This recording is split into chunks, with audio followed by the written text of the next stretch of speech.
everybody, it's KayBeast, and I've got another speed paint this week. I'm actually really excited about this one because I finally got around to painting MOANA. I've been pretty excited for this character ever since I saw the first concept art last year, and I knew I'd want to draw her eventually, but what I wound up doing is I waited until I actually saw the movie before drawing her so that I would feel a bit more inspired and excited for it. Not that I wasn't to begin with, but seeing the movie last week just really was such a good movie. Like, I can't even begin, like... Oh, it was so good! It was so good. You guys need to see it. Like, seriously, like, you need to see it. It's really good. And pretty much like the whole point during the movie, I was like, I want to draw that. I want to draw that. I want to draw that.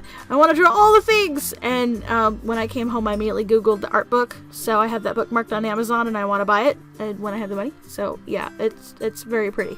Very pretty movie. And I was very excited to see it. So, I knew I had to draw her. And despite the fact that there were many scenes in the movie that I wanted to directly reference in this painting, the movie just came out and there's not a whole lot of reference online for some of those scenes, except for what's already been in the trailers. And I also felt that doing something a little more relevant to a plot point might be spoilery, because it's been out for like a week now. So I just decided to go with something a little basic. I just kind of went with sort of like a portrait and the oceans behind her, and you know, nothing spoilery, but you know, it's still relevant to the movie. So, yeah. So what I did is when I did my sketch, I kind of wound up breaking the border a bit in my sketch, and I liked how that looked, and I knew I wanted to do that with the final. So I taped around the border and used masking fluid on her just to get the basics. Some of the paint wound up bleeding a little bit because I didn't press down hard enough, but I fixed it later. And then I took off most of the tape except for a bit at the bottom to mask off areas that were going to be within the border, and then just went in with watercolor and layered many layers of paint until I got the colors that I wanted. I played a lot with new techniques and with different media in this piece, and this one's one of my longer ones. Not necessarily because it was very difficult, but for some reason I struggled a bit to get the look that I wanted, so I kept taking breaks and kept going back to it, and I worked slowly in some areas just to, you know, kind of figure out what I was doing as I was doing it. But overall, I'm very happy with the piece. So, yeah. So about the movie, I will not spoil anything. I'm just gonna say it's amazing. Visually, very pretty. The music was great. The music was partially written by Lin-Manuel Miranda, who did the musical Hamilton, and he's amazing. Like, he's amazing in general, and the music's very good, and there were a couple of moments in a few songs where it became very clear that he worked on it. He's known for a couple of musical styles, and they popped up here and there, and I was like, yep, he definitely wrote that. But overall, it was great.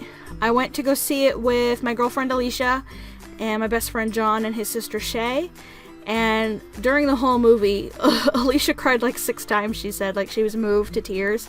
Not that it was an overly sad movie, but, you know, it's like you're just moved by how pretty and how amazing it is, and you just kind of tear up a little bit. So she did that a couple times, and she was going on and on about how it's her new favorite Disney movie ever, like even more than Aladdin, which for her is saying a lot. And for me, it's definitely top 3.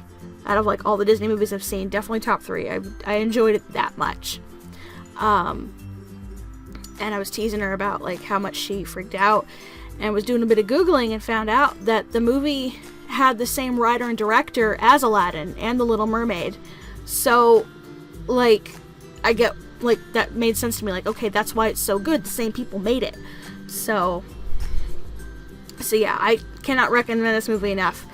And I know I say that a lot because this year has been a particularly good year for movies. Not a great year for a lot of other things. Overall, 2016 has to be pretty crappy, but in terms of movies, pretty good year. So, yeah, definitely worth watching. So yeah, her hair was very difficult to paint. It's I like painting hair, but doing all the curls and everything, I haven't really quite done that with watercolor before. And it was animated so well in the movie too. Like, I did not do it justice, not even close. But I did a lot of layering techniques. And I think I even go in again in the video and build up another layer. I can't really remember if that's already passed or not. It's like a 10-minute video. So, but yeah, I went in again and again to try to build up the hair to make it look really nice and thick and to keep the colors consistent, and yeah. I also feel like her skin tone might be a little too light. It appeared darker when I was first painting it, but it dried a little lighter, but I didn't want to obliterate any of the shading I had already done, so I just kind of kept it. So, yeah, skin tones are not something that I'm particularly skilled at with watercolor just yet. I'm still practicing, but I do like the overall shading that I was able to get at the very least. So, but yeah, really can't think of anything else to say except, you know, that you really need to see this movie because it was just that good. I will have this original for sale on my store Envy. That listing might be up at the time of this movie, at the time of this video going up. It's Wednesday night that I'm recording this, and I literally finished the painting an hour ago. So, yeah, I still have to scan it and clean it up and post it and everything, but it should be up there by the time this video goes up. Yeah, see, I added another layer here to kind of make the hair seem a bit thicker, and I had to go in and fix some of the shadows afterwards, but I wanted to get rid of some of those highlights because they were a little too light, and to just kind of give it a little more depth. So I actually used a lot of Payne's Gray for that, and I mixed it with Indian Red, I believe. Yeah, I used a lot of that for the hair because it still kept the red tones, but I like using Payne's Gray for shadows because it's a chromatic gray, so it doesn't desaturate any of the colors. It just kind of pushes it just a little bit towards the grayer side without completely wiping it out, if that makes any sense. I don't know. It made sense in my head. Yeah, the patterns on her top were pretty difficult to do in watercolor. It was kind of hard to lay out exactly where they were supposed to be, but I still think I got the basic part of it. One thing that I did is her top has this white part. I think it's shells or something. I can't really tell in the reference. But I did that last, and then I actually kind of forgot to add some black markings to show that they're strung together until the very end when I was doing my last shot. I was like, wait, I forgot that. So there's kind of a cut where you don't see me doing that, but I just kind of went in with my pocket brush pen and just kind of put some dots down. So I remembered that later. I went in with my Prismacolor color pencils to add some final details and some highlights, and to do the texturing on her skirt, because it looks like it's woven, so I wanted something a little more subtle than my watercolors to do that with. And then the line art I actually did with ink and brush. I got some Speedball black ink, and I got a little round 00 brush, I think it was. It's a little springy and a little firm. It's by Winsor and Newton. I got them both at Michael's.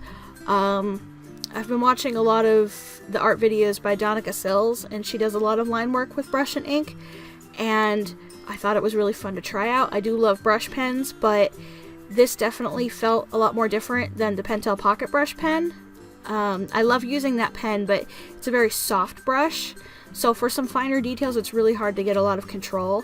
So I specifically looked for an actual brush that was a bit firmer, and this one worked out great. I was able to get some finer details with it, and it wasn't a whole lot different from using the brush pen, to be honest. I just had to keep dipping it, which was a little annoying, because I'd go to make a line and it'd break up on me, and I realized, like, oh, I gotta dip it. But still, the experience was quite similar, and I had a little more control with it, so I'm definitely going to experiment with that technique a little bit more. And then I used my Copic opaque white for all the highlights and all the white bits. I've been liking using that a lot more than my gel pens, for certain areas anyway. My Uniball Signo works well enough on watercolor for a couple of smaller details, but it's not as opaque as I'd like it to be for some things. So I've been using this Copic opaque white ink a lot more, and I even used it to clean up that edge that bled a little bit where the tape hadn't been pressed down, and yeah, it just works. And then I went in with my color pencils just to kind of add some blush and stuff in places I forgot. So yeah, I really enjoyed working on this piece. It was a bit rough at the beginning, but once I added the line art, it really like came together for me. So yeah, really enjoyed the piece. I really enjoyed the movie. I cannot recommend this movie enough. You guys need to see it. Seriously, go watch it like right now. It's amazing. But yeah, so thank you guys so much for watching. Comment if you saw the movie and if you liked it. Subscribe if you haven't already. I do videos every Saturday, and I will see you in the next video. Bye.